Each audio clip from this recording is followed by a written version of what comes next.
Son las 7:39. Saludamos a la licenciada Melania Carrión. Ella es consultora en estrategias electorales. Quisiéramos conocer su visión, su mirada, sus observaciones y conclusiones sobre este periodo electoral que va llegando a un punto culminante en cuanto a la inscripción de candidatos. En 2 días se cerrará el portal electrónico del Consejo Nacional Electoral. Le damos la bienvenida y le escuchamos. Muchísimas gracias, un gusto, Gustavo, a usted, a su audiencia. Siempre es un placer acudir a estas invitaciones. Gustavo, ¿qué le puedo decir? No es parte de nuestra cultura política, no es la primera vez que las candidatas y los candidatos dejan hasta el último para poder inscribir sus candidaturas, para poder definir los nombres. Nosotros lo hemos visto en otros procesos electorales, muchas veces es la noche anterior y en horas que se terminan de resolver quiénes van a ser los sustitutos de esos procesos de democracia interna. Pero además creo que hay un contexto, ¿no? Es un contexto poco favorable para la democracia, para la participación política, es un contexto que evidentemente disuade la participación para muchos actores, muchos se lo piensan, porque no hay las mejores condiciones. Es un contexto de una cancha no solamente inclinada, sino una cancha en la cual además se persigue a los jugadores, entonces nadie está muy a gusto con este proceso electoral. Hay un detalle que nos sorprendió. El encargado de la presidencia del Consejo Nacional Electoral, José Cabrera, lo dijo, de que la lista definitiva de candidatos se conocerá recién el 9 de noviembre. Pensamos originalmente que era un lapsus, porque esto sería ya demasiado cerca de las elecciones. Tenemos además una campaña electoral sumamente corta. ¿Cómo se entiende esto? ¿Qué posibilidades en estas elecciones tienen los candidatos de actuar como tales, de presentar, si es que lo hicieran de una manera responsable, planes de trabajo, incluso de hacer conocer su ideario político, porque realmente es una situación bastante revuelta lo que se ha vivido en estas elecciones?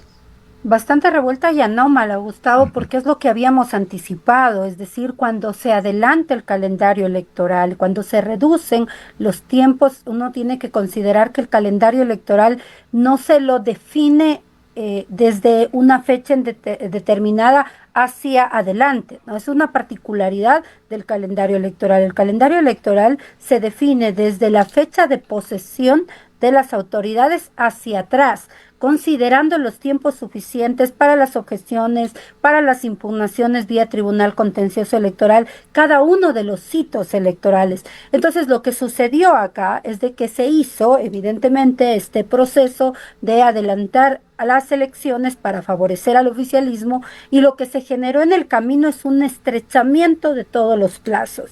Este estrechamiento tiene como resultado, de nuevo, tiene que irse viendo, si uno incluso verifica la resolución del Consejo Nacional Electoral en su momento en el cual se anticipaba las elecciones, se adelantaba las elecciones. Cuando se cambió el calendario electoral, uno puede verificar que se van cumpliendo los hitos del Código de la Democracia, siempre considerando la fecha en cambio de las elecciones, ¿sí? Y lo que uno puede verificar es que se acortan todos los plazos. Evidentemente lo habíamos anticipado, Gustavo, no va a haber el tiempo suficiente para conocer a los candidatos, para conocer las propuestas de campaña. De hecho, para el Tribunal Contencioso Electoral los tiempos son los mínimos también para poder evacuar, por ejemplo, cada una de las impugnaciones que se presenten a las candidaturas. Solo dentro del CNE, hasta que tengamos una resolución en el CNE, pasarán día a día, se va contando un día, 2 días, hasta que se notifique. Un día nada más tiene el CNE para notificar, por ejemplo, a las organizaciones políticas con la lista de candidatos. 2 días para que se presenten objeciones. Y recién el 25 de agosto sabremos la lista del CNE, o más que la lista, sabremos de hecho los resultados de esas objeciones presentadas. Y luego siguen más momentos en los cuales se tiene que dar la posibilidad a que los sujetos políticos presenten objeciones frente a esas candidaturas adicionales para que hagan su proceso de defensa, para que se presente al Tribunal Contencioso Electoral impugnaciones si es que no se ha calificado la candidatura. Y sí, así que recién el 9 de noviembre vamos a tener el listado oficial de las Esto candidatas y los candidatos. será solamente a días de las elecciones. A 20 días con un calendario también más estrecho para la campaña electoral. Es decir, nada es seguro, ni siquiera la impresión de las papeletas se nos asegura que pueda ser en debida forma y que pueda respetar los cánones mínimos técnicos que se requiere para asegurar que no van a haber problemas con esas impresiones. Hace 2 días se advertía en el Consejo Nacional Electoral y se criticaba a las organizaciones políticas por la lentitud. Se decía que mantienen una vieja práctica de inscribir postulaciones a último momento. Se hablaba de 5.700 candidatos. El día de ayer se habló ya de 11.000 candidatos. Todos tienen que pasar por los filtros. ¿Qué dinámica se espera que se viva en este fin de semana y hasta las 18 horas del lunes? ¿Qué suele ocurrir en las últimas 48 horas antes del cierre de inscripciones, cuando se siguen dando novedades como el anuncio de que la esposa de Aquiles Álvarez se candidatizaría a la alcaldía de la ciudad de Guayaquil, o Luisa González, ex candidata a la presidencia de la Revolución Ciudadana, con el auspicio de Pachacutic, competiría por la prefectura en la provincia de Manabí? Siguen los movimientos tácticos, alianzas de emergencia, candidatura sorpresa. Sí, no, y es parte de este contexto del que le hablaba, con poca certidumbre, con desconfianza del árbitro electoral frente a lo que pueda hacer el Consejo Nacional Electoral, ¿no? Y más aún lo que estamos escuchando ahora, habría que determinarse también la certidumbre de eso, pero en donde aparentemente habría existido incluso una presión directa hacia la expresidenta Diana Tamaín. Entonces, este tipo de cosas generan ruido, generan incertidumbre, generan dudas sobre el proceso electoral, lo que hemos visto, que le decía, la persecución, la proscripción, la neutralización de ciertas candidaturas genera dudas. Creo que los sujetos políticos están tratando también de hacer lo que se puede dentro de ese contexto. Como le digo, sí es una práctica, ¿no? En eso el Consejo Nacional Electoral y el presidente Cabrera no se equivoca, sí es una práctica dejar al último. De hecho, suele ser la noche anterior, así cuando se van a cerrar. Si se cierra a las 12 de la noche, a las 11 de la noche, 11:30, están inscribiendo las candidaturas. Eso no es nuevo en el Ecuador, pero creo que eso se agrava en el contexto en el que vivimos actualmente. Y puede jugar, digamos, también a favor de la otra posición. ¿Qué es lo que puede suceder? Que no esperen las 11 de la noche, sino que por temor precisamente a quedar excluidos, sea el último día en horas de la mañana, al mediodía, y no precisamente en las últimas horas. ¿Qué es lo que a mí me preocupa? A mí me preocupa ya que se ha anunciado que la inscripción de candidaturas va a ser única y exclusivamente a través del sistema, y ciertamente tiene que darse a través del sistema, pero puede suceder lo que ya hemos visto en otras ocasiones, ¿no? Que el sistema no funciona, que no se habilita el ingreso de las claves, que puede pasar cualquier cosa con los sujetos políticos y entonces luego no se les permita y no se les valide el que puedan presentar, por ejemplo, físicamente las candidaturas. Eso a mí me preocuparía un poco, porque estaríamos supeditando el ejercicio democrático de elegir y ser elegidos a formalidades como, por ejemplo, el que esté en funcionamiento un sistema, ¿no? Ojalá y no pasen cosas que ya no van a ser apagones, sino que de pronto van a ser suspensiones del sistema que limita esa participación política. Yo esperaría que al menos en eso el CNE cuide las formas y garantice el proceso de inscripción de candidaturas. Y frente a lo que estamos viendo, Gustavo, creo que lo que estamos viendo era lo esperable, es decir, acomodos, usted lo ha mencionado muy bien, movimientos tácticos de último momento, porque las organizaciones políticas se las ha arrinconado también, se las ha arrinconado para que traten de ver los mejores vehículos, las mejores vías para poder participar. Lo propio para las candidatas y los candidatos. No es de nuevo el mejor escenario para la democracia en estos momentos en el Ecuador y para la participación política, así que lo que vemos sí son acomodos de último momento, Lo lamentable tal vez, Gustavo, es de que no son alianzas programáticas, que no son alianzas sobre la visión que podamos tener sobre las ciudades, sobre las provincias, sino que terminan siendo únicamente movidas dentro de un marco estratégico para poder asegurar esa participación política. A mí no me molesta, Gustavo, a mí no me molestan esos acuerdos de último momento tampoco, porque entiendo y leo el contexto, pero sí siempre lo deseable sería que puedan superar el momento de campaña electoral, de inscripción de candidaturas y que podamos mirar hacia el futuro en términos de programas de gobierno, en este caso de gobierno local. Pero es lo que hay, digo yo, hay que ser también pragmáticos y leer el contexto, y el contexto es muy adverso, así que me parece que exigirles también demasiado a las organizaciones políticas, si antes de por sí no podíamos esperar mucho de ellas, menos en este contexto.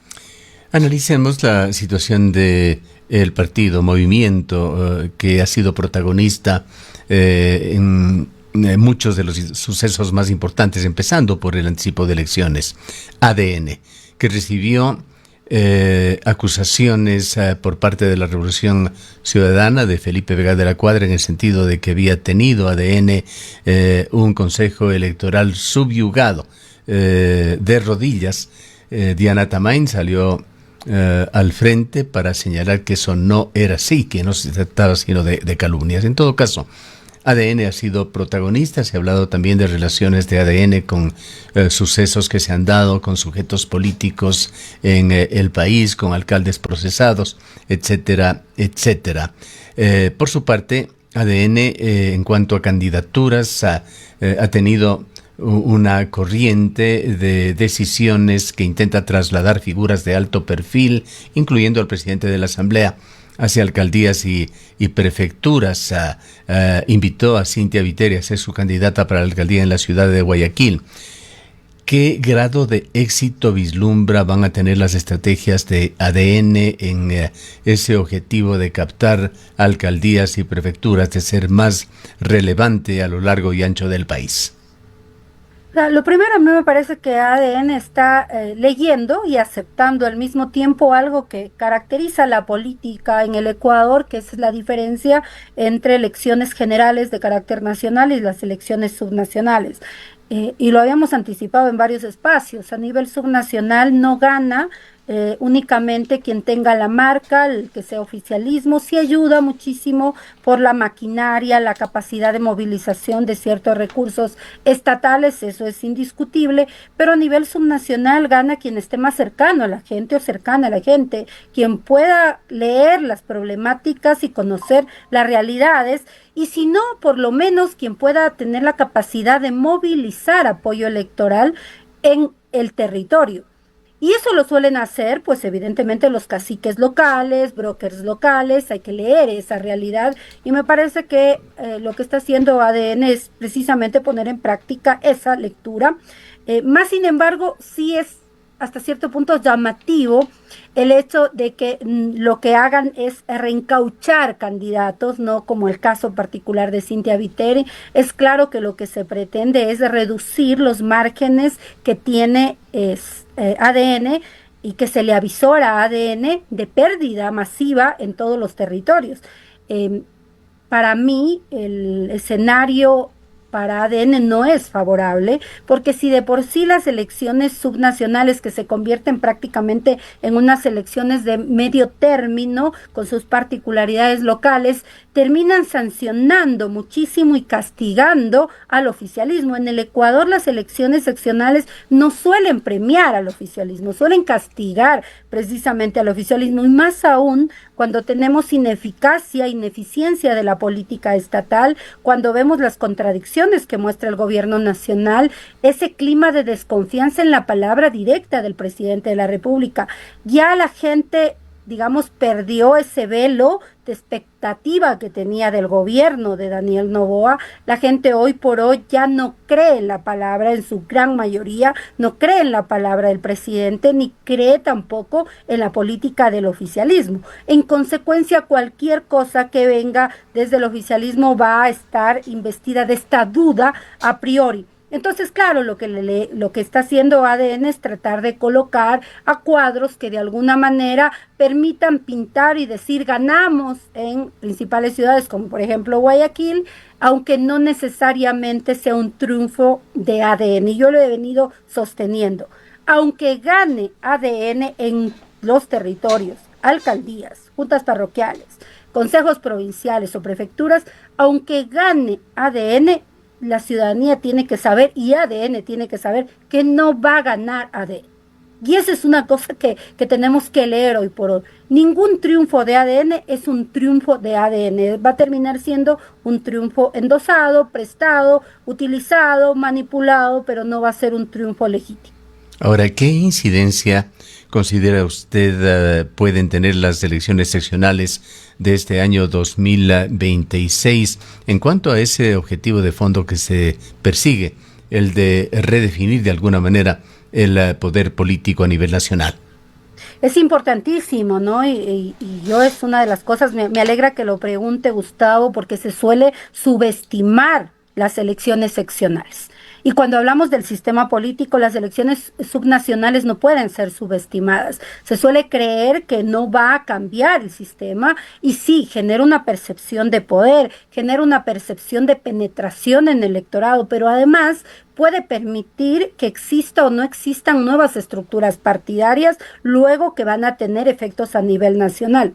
En el caso particular de ADN, ADN ha sido gobierno y ha ganado en 2 oportunidades las elecciones bajo la figura personalista, evidentemente, de Daniel Noboa, pero no estamos hablando de una estructura partidaria, ¿no?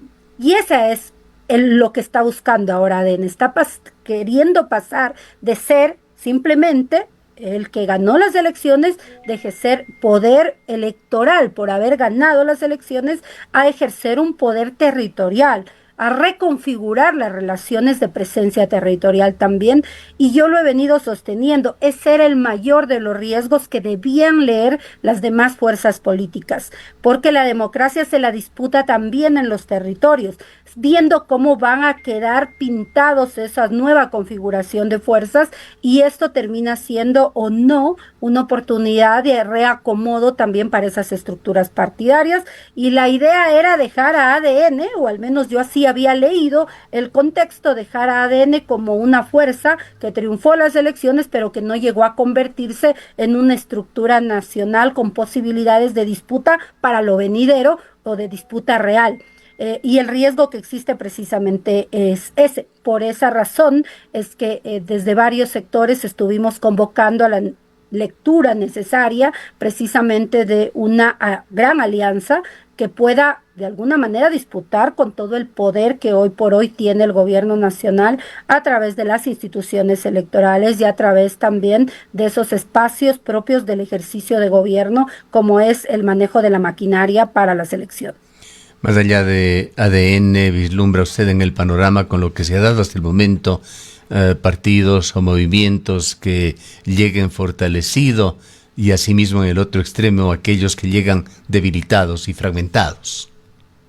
O sea, lo que vamos a ver sí es en la apariencia, digamos, algunas cosas interesantes. Vamos a ver que Pachacutic, vamos a ver que Unidad Popular, que el Partido Socialista triunfen en lugares en los que antes no tenían las posibilidades de triunfar, pero porque no va a ser un voto evidentemente propio de esas organizaciones políticas, sino va a ser un voto del correísmo, por ejemplo, ¿no? Entonces creo que además esto termina siendo, digo yo, un baño de humildad también, creo yo, para el correísmo, para que pueda entenderse más allá de su lógica, ¿no? Muy interna, de su lógica muy cerrada, a veces incluso sectaria, para poder abrirse a otras oportunidades, poder hacer unas lecturas mucho más amplias, y me parece que es una oportunidad interesante también para la Revolución Ciudadana. La Revolución Ciudadana tiene un techo electoral, y es un techo que no le ha permitido llegar a elecciones nacionales, y se lo hemos dicho desde varios espacios. El rato que la Revolución Ciudadana haga 2 cosas, podía tener mayores posibilidades de volver a ser poder. Y la primera es ese ejercicio de autocrítica aún pendiente, y la segunda de pensarse en espacios mucho más heterogéneos, mucho más amplios, y me parece que estas posibilidades de alianza que se han dado primariamente en Quito, en Guayaquil, abren esa posibilidad, esa oportunidad, ¿no? Esto no garantiza y no asegura romper con la polarización afectiva que caracteriza al Ecuador, pero sí oxigena muchísimo esas posibilidades, y me parece que abre la posibilidad para la revolución ciudadana. Así me parece debe ser leído. Bien, antes del cierre quisiera preguntarle sobre un tema relacionado con la libertad de pensamiento, libertad de expresión en Ecuador. En esta semana se han dado avisos que provinieron de sistemas de seguridad de Apple a determinados personajes en Ecuador, entre ellos dos conocidos periodistas, comunicadores, sobre la intervención que sobre la intervención que se habría hecho en sus teléfonos. Se ha hablado del uso de Pegasus, que es un programa de inteligencia utilizado por gobiernos que tuvo ya capítulos en Ecuador. En la Asamblea se intentó iniciar una fiscalización sobre este tema que no progresó. Ahora han sido algunos comunicadores, entre ellos Gabriela Panchana, quien ha expuesto que se investigue cómo se intervino a su teléfono, ha pedido además un análisis forense, ha entregado su teléfono y pide explicaciones sobre quién compró, contrató, autorizó el uso de esta tecnología, que dicho de paso, no es muy barata, todo lo contrario, es una tecnología extremadamente cara, de allí que solamente lo usan estamentos de poder y de alto poder económico. Un brevísimo comentario sobre esta situación. Es una evidencia de este estado de erosión democrática que hemos señalado en varias ocasiones, Gustavo. Creo que cuando no se entiende el rol que cumple precisamente los medios de comunicación, las voces críticas para la democracia, suceden este tipo de cosas. Pero además hay un tema institucional que yo quisiera mencionar y no dejar de señalarlo, Gustavo. Tiene que ver con que eso es posible porque la inteligencia estatal en este momento no tiene controles democráticos. Y no tiene controles democráticos porque tenemos todavía vigente parte de una ley de inteligencia que está en conocimiento de la Corte Constitucional, y que la Corte Constitucional se está haciendo de la vista gorda y no está declarando precisamente la inconstitucional. Para mí, inconstitucionalidad total, no solo parcial, de esa ley, por inclusive la forma en la que fue abordada. Estamos viendo cómo la inteligencia estatal, que debe ser utilizada para identificar precisamente a objetivos de alto valor, pero de alto valor en términos de seguridad del Estado y no en términos de inestabilidad para el régimen, o porque simplemente son voces críticas para el régimen, y no se está precisamente actuando en ese sentido. Me parece que es una deuda de la Corte Constitucional, una Corte Constitucional, como ya lo hemos dicho también, arrinconada, asediada y amenazada. Entonces, eso es lo lamentable. Por eso es que en materia de inteligencia es tan importante los controles democráticos, Gustavo, porque esas acciones no pueden llevarse adelante sin que exista autorización judicial antes o ex post, y sin que se verifique las finalidades, estas finalidades que deben ser legítimas, por ejemplo, como la seguridad del Estado, y no precisamente el neutralizar a voces críticas nada más. Bien, queremos agradecerle mucho por su presencia. Un gusto, Gustavo, siempre un placer. Un saludo a su audiencia. La licenciada Melania Carrión es consultora en estrategias electorales